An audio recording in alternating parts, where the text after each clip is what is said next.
So it is currently 4 o'clock here in Austin.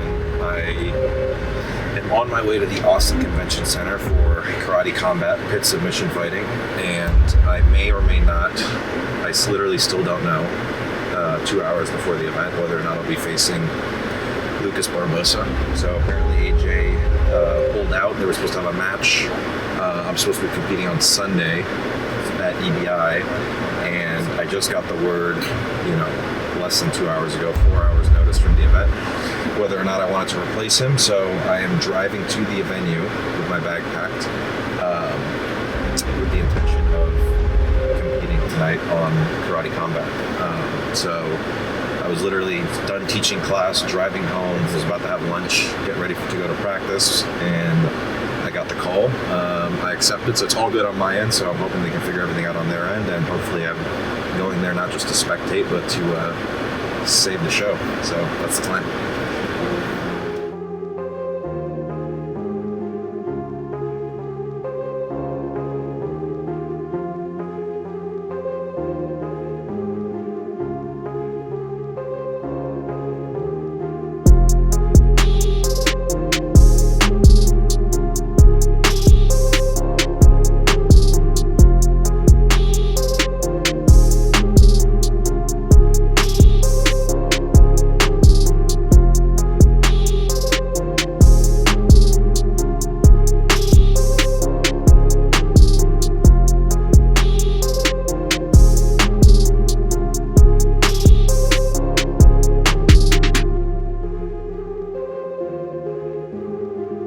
Heels exposed.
I was on my way to Karate Combat because there was supposedly a last-minute pullout.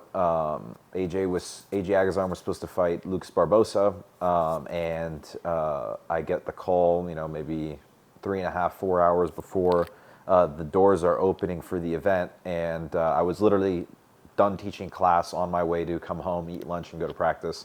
And I get the call that Barbosa needs a last-minute, AJ Agazarm was a last-minute pullout, and they needed a replacement for Barbosa. So, obviously, I have EBI in a couple days, and Barbosa is an opponent that I'm very, familiar with. Obviously, have like a long-standing rivalry with him.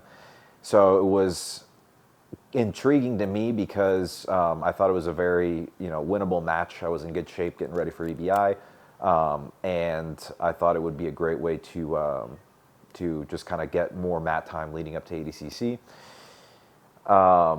I get to the venue, and as I'm walking into the venue, at this point, it's not confirmed. It's all agreed upon on my end. But as I'm getting to the venue, I hear that, Barbosa has declined the match. And then, they're going back and forth, negotiating, with him and myself. And I'm talking to the whole Karate Combat Pit Submission staff. This guy's fucking... So I'm talking to the whole staff there, and they're trying to make the match happen, but it just seems as though the negotiations aren't going well, and doesn't look like it's leaning very well in my favor to be able to have the match. And then it turns out that AJ didn't pull out after all, and they ended up having the match. So I ended up going there and just cornering Helena, who was my only teammate competing that night. She killed it, got a super quick submission. I mean, I think it was probably like 30 seconds or less. Heel hook finish against a really tough MMA fighter. And then we just kind of sat back in the crowd and watched the show. And it was my first time actually watching a Karate Combat event live. I'd obviously seen some matches, some of my teammates competed, and I've watched highlights. But seeing the event from start to finish and seeing it live, it's definitely an event that I would like to compete in the future. So yeah, it was a great night, a lot of good fights. And we had a good time, and now we're here a couple of days out from EBI. So unfortunately I didn't get to compete tonight, but it just got me really excited to compete in EBI in a couple of days. So we'll be back in the training room tomorrow and ready to roll in a few days. So before we shift gears to EBI, what was your thought on seeing the pit up close? What are your thoughts on the pros and cons of competing in that versus a flat mat or a cage? Yeah, I think obviously the idea is to keep the action contained so that there's minimal resets, which is obviously an idea that I think is good, because obviously you want as little referee intervention as possible. There's always going to be issues where guys go out of bounds, or maybe they're falling off, they're close to falling off of a stage, and they got to turn them back into the middle, and then there's disagreements on where this guy's hand was, what the positioning was. So that often is the case in a lot of events. ADCC has the approach that obviously if you go out of bounds, they keep going until there's an actual position where they can freeze the match in, right? But as long as there's a prolonged scramble, even if they're out of bounds, they keep the match going, right? Because that's their approach to dealing with minimizing referee intervention.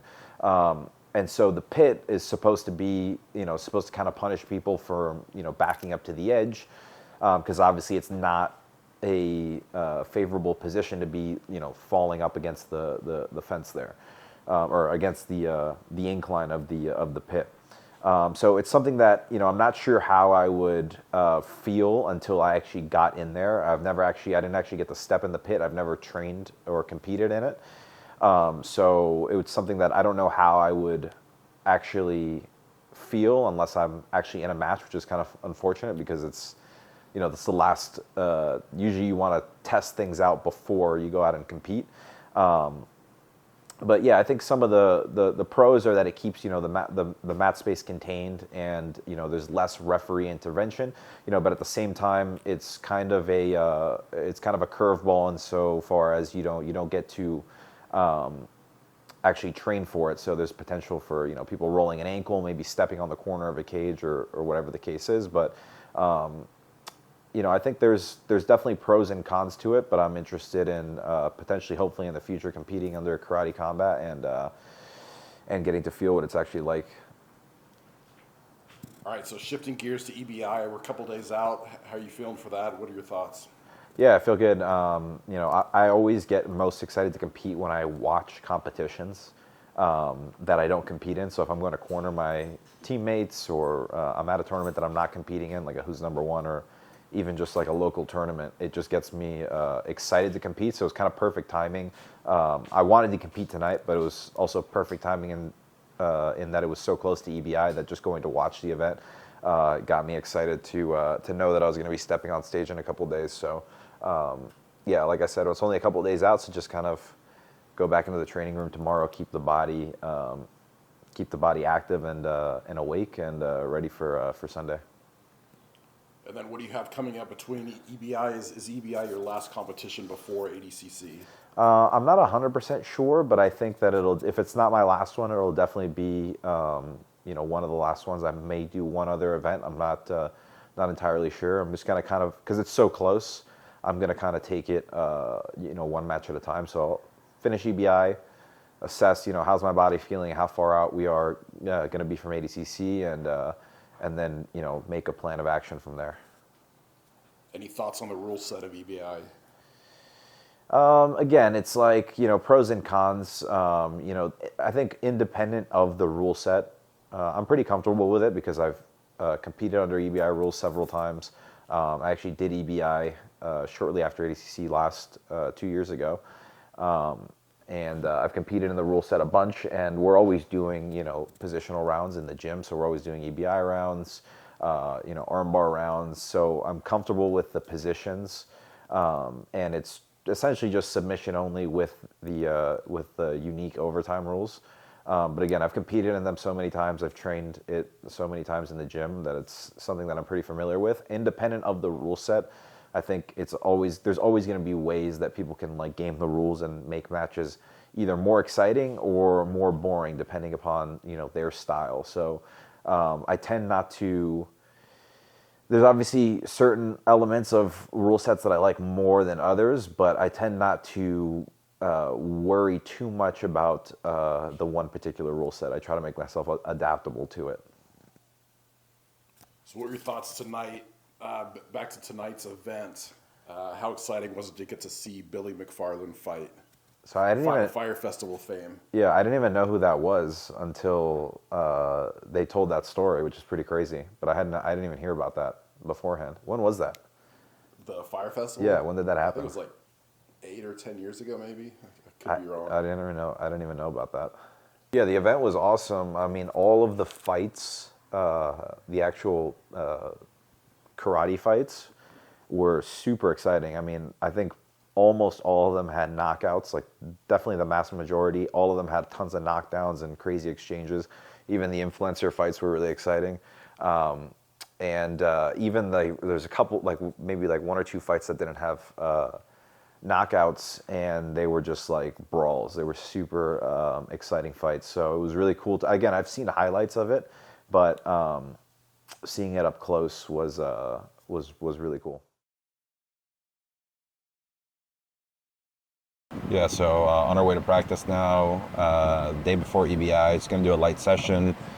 Again, just keep the body moving, just break a good sweat, and then get rested up for tomorrow. So the bracket's released today, and I'm going to fight Austin Baker, who I've competed against twice at black belt. We're 1-1. He beat me once by like an advantage in some open in the gi a long time ago. And I beat him at the last EBI first round, and then I had to pull out due to injury to the second round. So interestingly, they lined us up again in the first round. So that'll be a good match, and then basically all of my other teammates are on the same side of the bracket. So most likely I'm going to be fighting at least one or multiple guys leading up to the final. And then other side of the bracket, there's a couple of guys that I know. Ryan Aitken is a guy that I've competed against several times, and I think I've beaten him every time I've competed against him. We've competed throughout purple, brown belt, I think the last time we competed was actually East Coast Trials, 2021. So I'm assuming he's probably the favorite on that side of the bracket, just because I'm not too familiar with very many of the other guys. Mm-hmm. I've heard some names, but I just don't know very much about their games, and so I'm assuming that Ryan Aitken will be the favorite. So, yeah, just excited for tomorrow. So just gonna break a little sweat today. Going to Karate Combat got me really pumped up to compete. So, yeah, gonna get a little workout in and then get my mind right for tomorrow. I don't know if you could see it. I mean, you probably could because everybody keeps pointing it out. But I just got a little eye poke in training. It was actually one of the lightest eye pokes that I've had. Like I literally just like blinked a couple times and I was back to sparring. But it's gotten a lot better today. But it's definitely one of the redder ones that I've had. Like most of my eye was pretty red. Now a lot of it's starting to clear up. So yeah, it's kind of a strange thing. I must have scratched my eyeball, but it didn't really hurt, and it doesn't hurt now. So it didn't affect my vision or or anything. It was a little bit sore to the touch, but today it's fine. And it just got red for some reason. So it was kind of a light eye poke. I didn't think anything of it. Like, again, I just kind of blinked and walked it off within a few seconds, where I've had eye pokes where my eye stays closed for, minutes at a time. But for some reason it seemed to really get my eye pretty red, but it's fine. Is that the dangers of rolling with spazzy white belts? Yeah, well, spazzy purple belts that unfortunately I promoted to purple belt. But yeah, that's so Ty was the guy. Ty, he works for BJ Fanatics at Boston, and he used to train under me essentially when I was teaching at Bernardo's, and I used to always give him a hard time. Like, we're buddies, so we're always talking shit to each other, so we don't roll very often anymore, but when we used to roll, it was always wars, and we were always like fucking around with each other. So I think he was trying to give me a hard time and like act spazzy on purpose. And then interestingly, the one moment that he was actually rolling normally and like controlled, we just accidentally, he went to reach and I just like leaned in and he poked me right in the eye. So the one time that he wasn't intentionally trying to be spazzy, he actually ended up doing what somebody who's spazzy does. So leave it to Ty to fucking figure out how to do that. How's the body feeling other than that? Body feels great, man. No weight cut, but my weight's no weight cut for this event. It's an absolute, but I've been bringing my weight down little by little for ADCC, and they just recently changed the weigh-in rules for ADCC, which means that I won't have to do as drastic of a cut insofar as I won't have to like cut weight multiple days in a row, which I think is good. So I'm not really changing my nutrition plan or anything based around that. It'll just make the day or days of cutting easier because I won't have to worry about making weight the second day, so I could properly fuel myself and rehydrate and things like that. So I am still bringing my weight down, even though this is an absolute, but this is just kind of a tournament. Not that I'm not putting importance on this tournament, it is important, but I want to, obviously the main goal is going to be competing at ADCC, and so that's kind of the focus. So I wasn't worried about like trying to get bigger for this event or anything like that, and I usually feel like that doesn't really work out really very much, trying to get big in a short amount of time, because usually it'll get you slower, or your body has to be accustomed to walking around heavier and training at a heavier weight.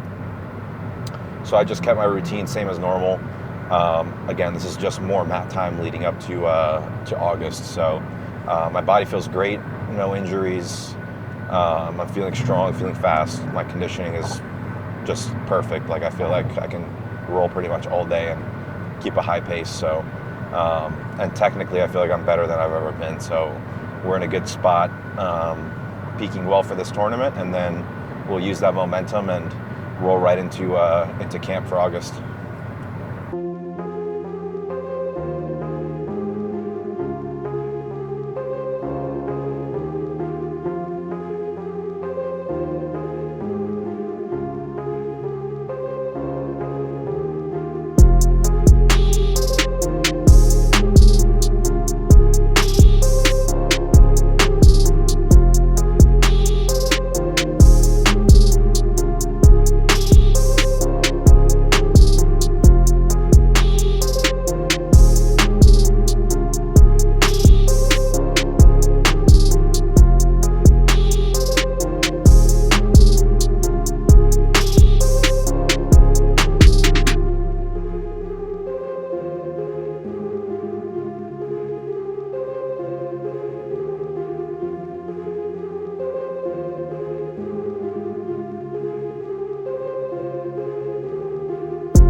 Let's get the heel in front of the ribs.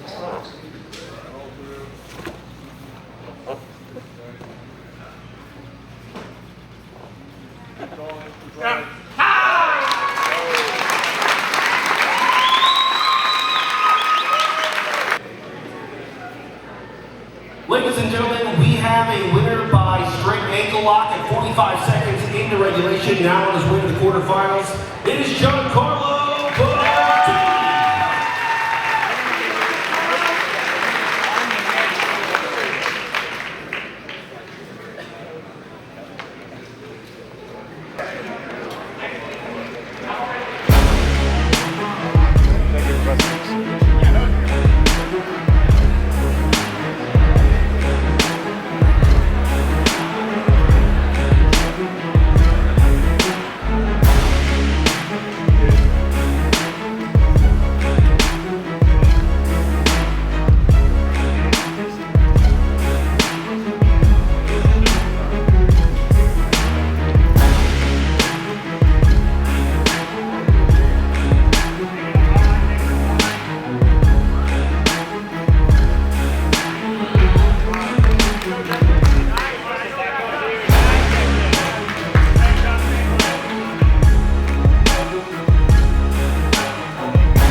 guys. So we are a day removed from EBI. I competed in the EBI Absolutes. It's the third ever Absolute bracket that they've done. I was able to actually compete in 2 of them. So last EBI that I competed in, secondly, the first actual EBI that I competed in was the EBI Absolutes in 2022, right after ADCC. And my first match was against Austin Baker, who I competed against first round at EBI this time as well. I was able to win the last one in overtime, and I was able to win with a pretty quick submission via straight ankle lock this time. So I was pretty happy about that. I was able to see, progress going from, having a more competitive match than the last time to this time, getting a relatively quick submission, that I've been working on over the last, however many months. Second round, I go against another guy, Declan Moody, pretty dominant throughout the entirety of the match in regulation. The matches were actually shorter, so the first round was a 6-minute match. Second round was an 8-minute match. Normally EBI does 10-minute matches.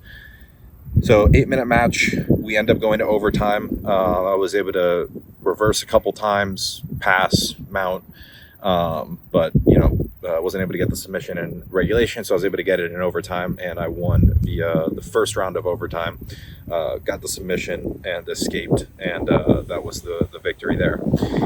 Third round, I end up going against Big Dan. So at EBI, we had a couple of other people that trained with us that were in EBI, but Big Dan was obviously the main one. And Big Dan, for those of you guys that don't know, 300 pounds, 6'7", just absolute animal, and extremely flexible and nimble for being such a big guy. His good ability to invert, enter into legs, etc., etc. So training partner of mine, obviously, we had to go in and compete in the semifinals. Both of us had really good performances leading up to the event. We get into a leg lock shootout, a couple different exchanges, and he's able to get an inside heel hook, and he was able to get the finish. Obviously, being this far out from ADCC, it's not time to be taking pops, so and taking damage to the knee, kind of rolling into a camp. So unfortunately, got the loss. Fortunately, it was to a teammate of mine, so at least there is that, and he went into the finals, and fortunately, I'm injury free and ready to roll into camp for the upcoming events. Dan ended up losing in the finals to overtime against Ryan Aitken, a guy that I've competed against several times, from purple belt all the way through to black belt.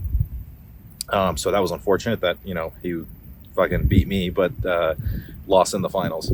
But it is what it is. Yeah. So unfortunately, I have felt as though I had a good performance overall, but one exchange, one position where you're caught in an inverted heel hook against a 300-pound guy who does have good mechanics. Obviously, we train together, so we know each other's game well. We learn from the same source pretty much. It's not really a risk worth taking at this point. So pretty dominant semifinals. It is what it is. Move on. Get ready for the next one.